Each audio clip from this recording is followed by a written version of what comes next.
Welcome back to the Deep Dive, where we take your source material and really dig into the most crucial insights.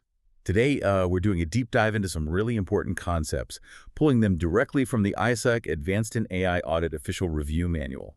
That's right. We're focusing specifically on Chapter 1, which, really lays the groundwork for AI governance and risk.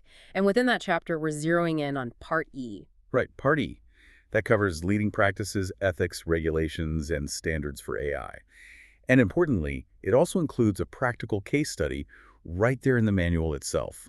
So think of us as your guides, almost like instructors stepping through this material with you. Exactly. Our mission is really to help you unpack these specific sections, understand what's most important from ISISCA's perspective here, and see how these ideas actually play out in practice. We're here to help you navigate these concepts, almost like, joining a focused study session using the source material directly. Get ready to gain a really solid understanding of the ethical landscape and practical considerations in AI governance, specifically as presented in this key resource. Precisely. Our goal is to break down the core information presented in this part of the manual. We want to highlight the key takeaways for you, explore the nuances a bit. So you can feel confident you understand what you need to know about AI governance and its challenges, especially, I suppose, from an audit and risk management perspective. That's the focus. Okay, let's dive in. Okay, let's unpack this first significant chunk then. Leading practices, ethics, regulations, and standards for AI. This sounds like the foundational stuff, doesn't it? Covering the shoulds and the musts of how AI gets built and used responsibly. It really is foundational. The manual kicks this off in Section 1.16 by looking at standards, frameworks, and regulations, and it makes a key point right away. Which is? That while AI feels very cutting edge, very new, we're not starting from scratch when it comes to putting guardrails around it. We can and should draw on existing wisdom and practices. Okay. So the manual is saying, look, AI is transformative, yes, but the basic principles of good governance, risk management, ethical conduct, those still apply. Indeed. That's a central point the manual emphasizes.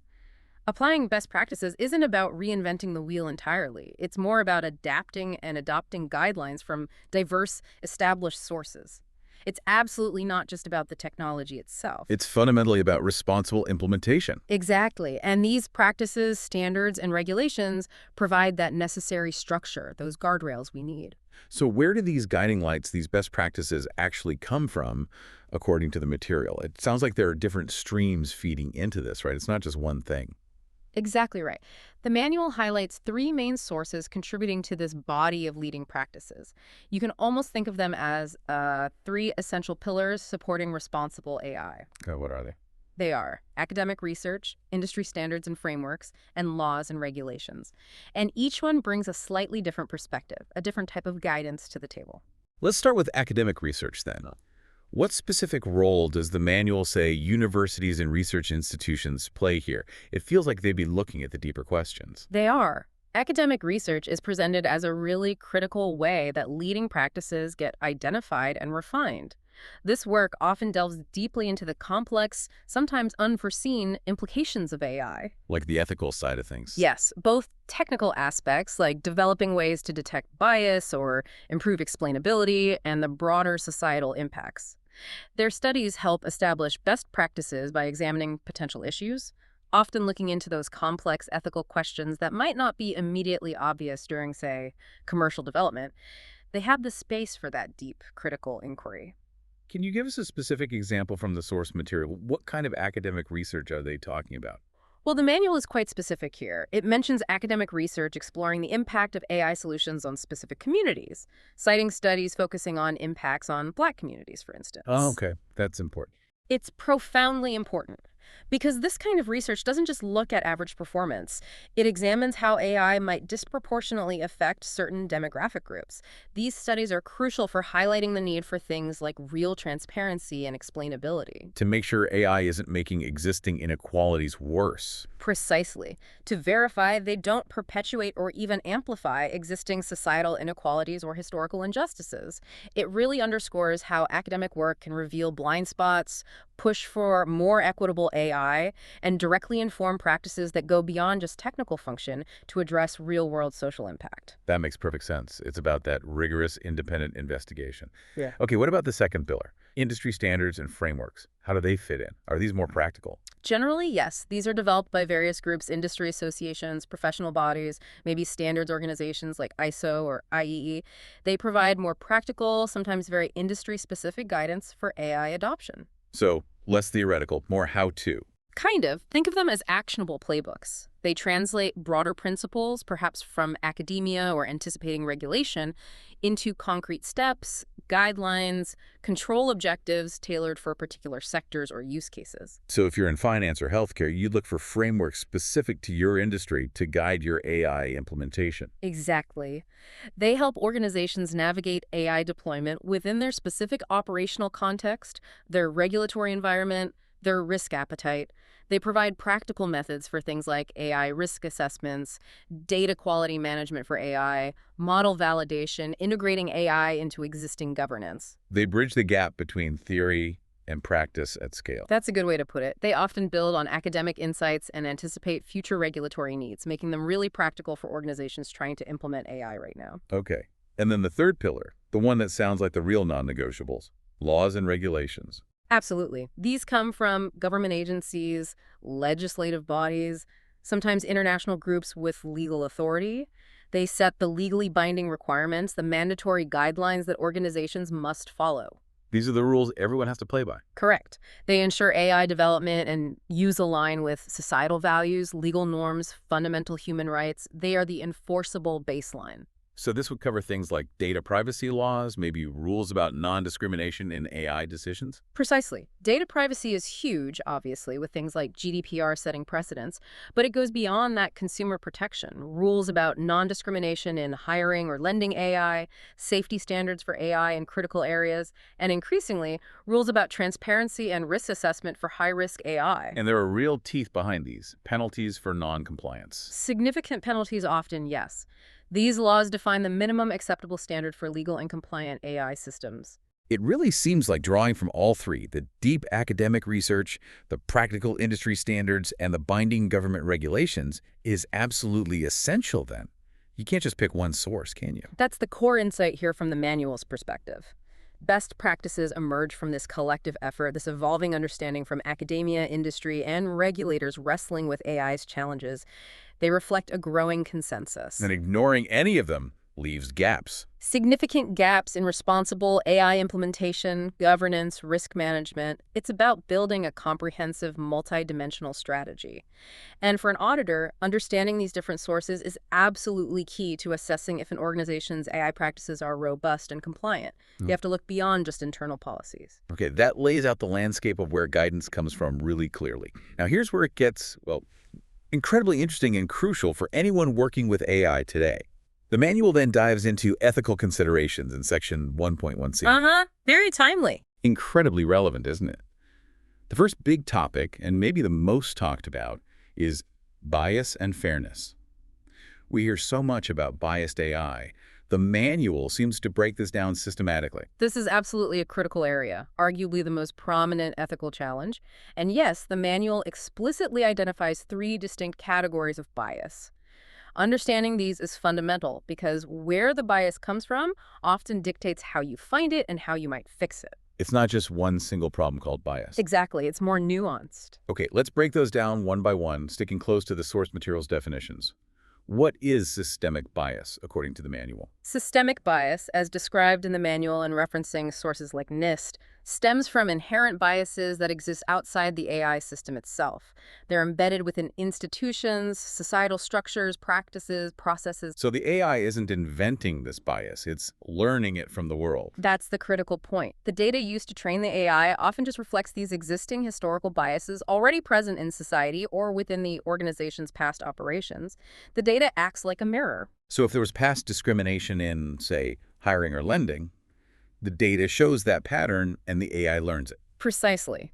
If those historical realities involve systemic issues, the data generated carries traces of that bias.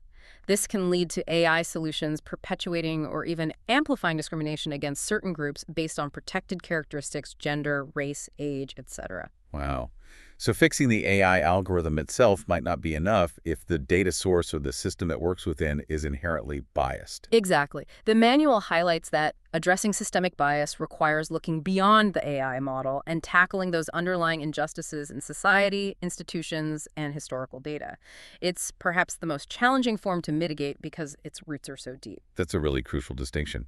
Okay, what about the second type, statistical bias? How did that differ? Is that more about the data itself? Yes, statistical bias arises more directly from issues within the data itself or how it's collected, sampled, and processed.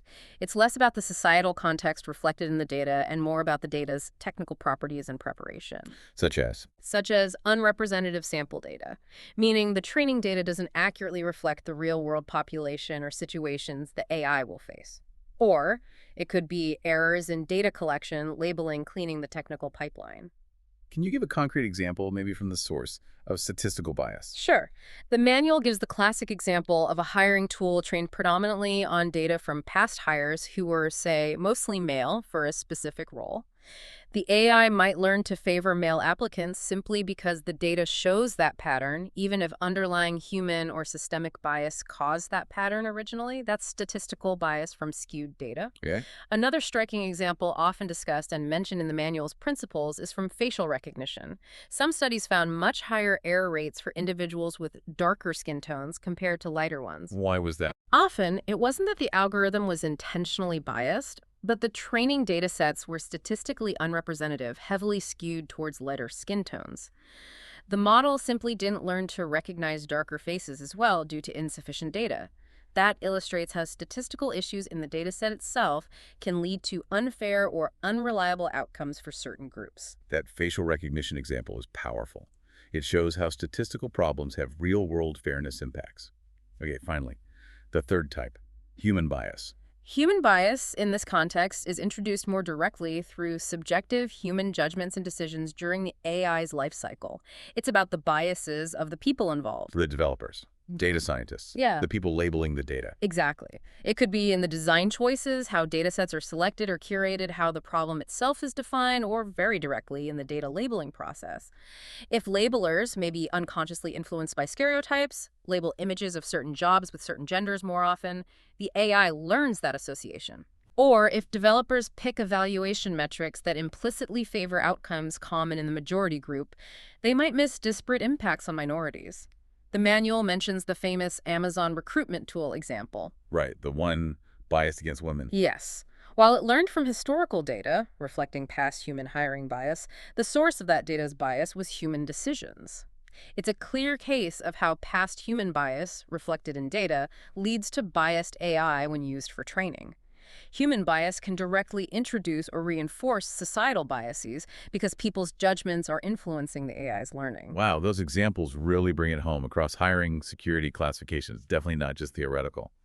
So given these different types of bias, how does the manual suggest we actually deal with this? It sounds complex. It is complex, and the manual emphasizes it requires a multi-pronged, ongoing effort, not a single fix. Several strategies are highlighted as essential. What are some of those key strategies? One is fostering user awareness and training, educating the people who use or are affected by AI about its potential for bias, its limits, how to spot suspect outputs, and how to challenge them. So users need to be critical, not just passive recipients. Precisely. Another absolutely crucial strategy is ensuring AI solutions are transparent and explainable. Transparency means users can understand, at some level, how decisions are made. Explainability means making the processes and outputs comprehensible. Because if it's a black box. Exactly. The manual states clearly, without transparency, it's hard to trust, audit, or even identify where bias might be creeping in. Organizations need clear guidelines for achieving this. I can definitely see how transparency helps spot bias. If you can't see why a decision was made, how can you tell if it was fair? You can't, really. And for auditors, tracing a decision is fundamental. The manual also points to technical tools designed specifically for bias. It mentions AI Fairness 360 as an example, an open-source toolkit. What does that do? It provides metrics and algorithms to help identify, understand, and mitigate bias throughout the AI lifecycle, from data prep through training, evaluation, and monitoring. So it's a mix. Educate people, make the AI understandable, and use specific tech tools. Yes, and critically integrating these throughout the entire life cycle, not just tacking them on at the end. The ultimate goal, the manual stresses, is equitable AI that doesn't harm vulnerable groups. It needs proactive effort from design through deployment and beyond. And assessing how well organizations do this is key for auditors. A very key part of evaluating the AI's trustworthiness and compliance. Now, transparency and explainability, you mentioned them regarding bias, but they're also listed as key ethical concepts in their own right in Section 1.17, right after bias. Correct. The manual treats them as foundational, closely linked to fairness, trust, and accountability. Transparency, again, is about opening up the AI's decision-making so people can understand how an output was reached, especially for high-impact decisions. Like loans or hiring. Exactly. The manual stresses organizations need clear guidelines and mechanisms for this. Explainability goes hand in hand, making the AI's workings and outputs comprehensible to humans. This is tough with complex models, the black boxes like deep neural networks. Right, where it's millions of parameters. Impossible for a human to trace directly. The manual acknowledges this difficulty, but stresses striving for explainability where possible, using various techniques and providing context so users understand the why. It's often critical for compliance and trust. Okay, and rounding out these core ethical considerations in this section is accountability. This feels like the final critical piece. Someone has to be responsible, right? Yes, accountability is the third major ethical consideration here. The manual notes that for any AI solution, clear lines of responsibility must be established. When an AI impacts people positively or negatively, someone or some entity needs to be accountable. Who is that usual? The developer, Mhm. the business unit using it. It depends. The manual emphasizes defining and assigning accountability is essential for governance, risk management, and compliance. It ensures AI isn't just deployed without oversight. When things go wrong, bias, errors, security issues, there must be a designated responsible party. And this needs to be clear before deployment. Absolutely. It could be specific roles like a chief AI ethics officer or the business unit head, or clear organizational liability. The principle is accountability must be established and understood. It fosters a culture of safety and ethical consideration. For auditors, checking if these frameworks exist and work is key. So pulling this whole section together, it's about building a framework using research, industry standards, and law. Then within that, tackling bias, ensuring transparency and explainability, and establishing clear accountability. That's the blueprint for responsible AI, according to this manual. That's an excellent summary. It lays the essential groundwork for trustworthy AI that works technically but also aligns with ethics, law, and risk management. We've covered some really fundamental concepts there. Now, let's pivot and see how this stuff actually works in practice with the case study provided in the manual. This is where we connect the principles to a real-world scenario. Yes, this case study is great because it moves us from the conceptual to the concrete. It lets us apply what we've just discussed from Part E. All right, on to the case study. It's about FiberCorp, a national telecom provider. They're growing fast, apparently, and getting swamped with customer calls and service requests. A common problem. Very common for growing service companies. Their proposed solution, an AI-powered chatbot to handle customer interactions, aiming to cut response times and manage the volume. The manual then asks a few questions about this. Perfect scenario to apply the chapter's concepts. Let's take the first question. Which of the following types of AI solutions should FiberCorp consider for the proposed business problem? The options given are limited memory, reactive machines, artificial general intelligence, and artificial narrow intelligence. Okay, thinking back to Section 1.1 where they defined AI types. Well, A chatbot needs to remember things within a conversation, right? Like my name or what I just asked. But it doesn't need to be, like, generally intelligent like a human. exactly. Let's look at the definitions again from the manual. Reactive machines are the most basic. They just react to current input, no memory. Think a simple FAQ bot. Not good for conversation. Definitely not. Limited memory AI, however, is characterized by its short memory recollection. It uses recent past experiences to inform immediate future decisions within a specific task. The manual explicitly lists chatbots as an example of limited memory AI because they need that session context. That fits perfectly. What about the other options, AGI and ANI? Well, artificial general intelligence, AGI, and the theoretical artificial superintelligence, ASI, are way beyond a customer service chatbot. They imply human-like or greater intelligence across many tasks. Artificial narrow intelligence, ANI, is AI for a specific task. A chatbot is ANI, broadly speaking. But limited memory describes its functional type more specifically from the choices. Precisely. Given the options and the need for conversational memory, the manual's correct answer is limited memory. It highlights the specific capability needed for this task among the choices provided. That makes total sense. It needs that short-term recall. Now, the second question asks about the potential benefits and risks of implementing this chatbot. This ties right back to governance and ethics. It absolutely does. It's a critical risk-reward analysis. The manual prompts us to consider both sides based on general AI principles. Okay, let's start with the upside.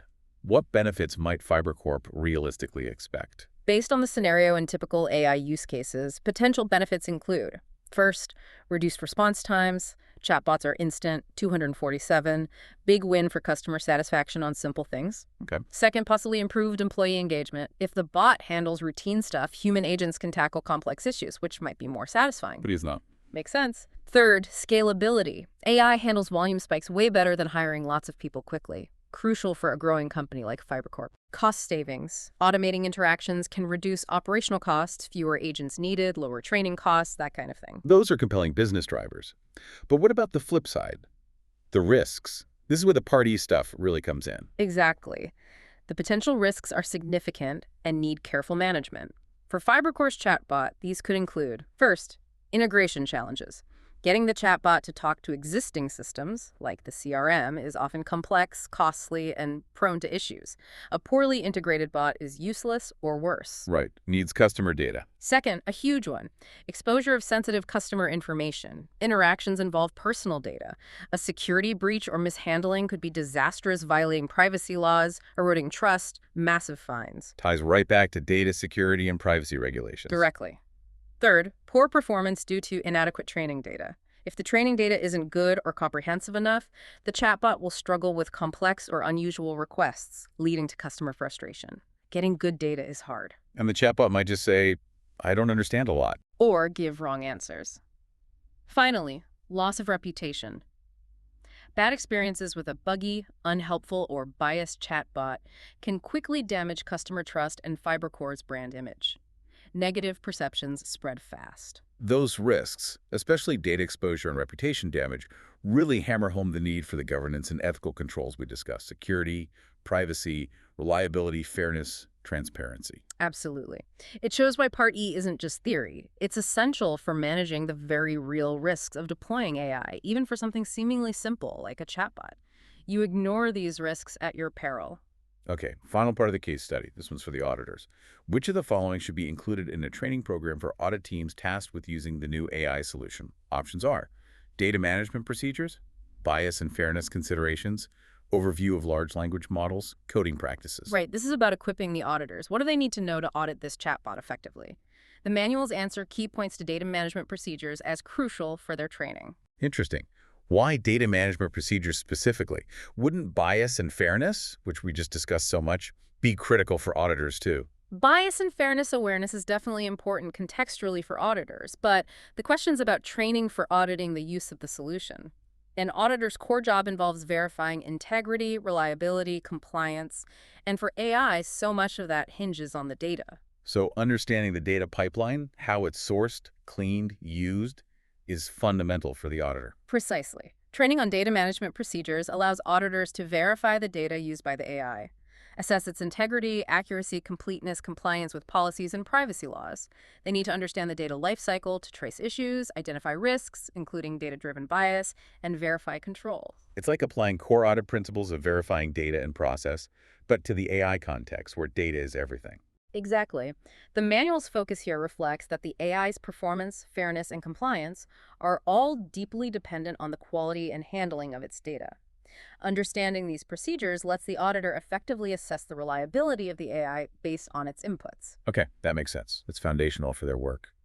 What about the other options? Why are they less critical for this specific training, according to the manual's likely reasoning? Well, an overview of LLMs might be useful context, but data management applies regardless of the specific AI model type. Coding practices are usually for specialized IT auditors reviewing code, not general auditors focused on process controls, inputs, outputs.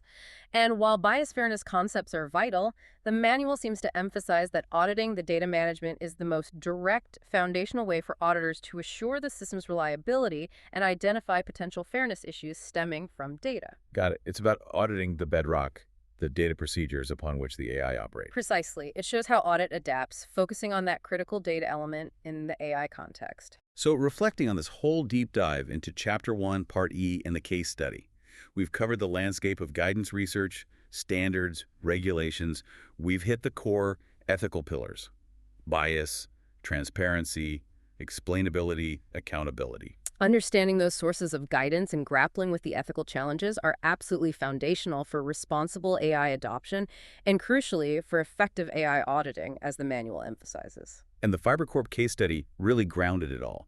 Seeing how AI types are chosen, weighing the real benefits against serious risks like data leaks and reputation hits, and pinpointing what auditors need that focus on data management, it makes the principles very concrete. Indeed. It highlights that interconnectedness. The tech details, the ethical rules, the regulations, the business case, the risks. Effective AI governance needs that holistic view. So for you, the listener, engaging with this material from Isaaca, what's the big picture takeaway? It means that navigating AI effectively isn't just about the tech wizardry. It's just as much, maybe more, about understanding this complex web of ethics, regulations, best practices, and practical necessities like solid data management. That's what ensures AI is used safely, fairly, and effectively. And a key point seems to be that bias isn't simple.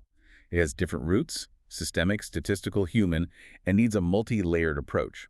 And for anyone governing or auditing AI, that focus on data management isn't optional. It's absolutely critical. The data is the foundation. Which leads to a really interesting question for you to think about moving forward. As AI gets woven more deeply into everything we do, how do you see that balance playing out? The balance between pushing innovation forward and ensuring we have strong ethical guardrails, effective governance, and the necessary regulations in place. How will understanding these concepts we discussed today help strike that balance? A fascinating thought to leave with. We really hope this deep dive into this section of the ISAC manual has given you some valuable insights and helped clarify these critical concepts and how they apply in the real world. Keep learning, keep exploring these crucial topics in AI governance and risk. And thanks for joining us for this deep dive.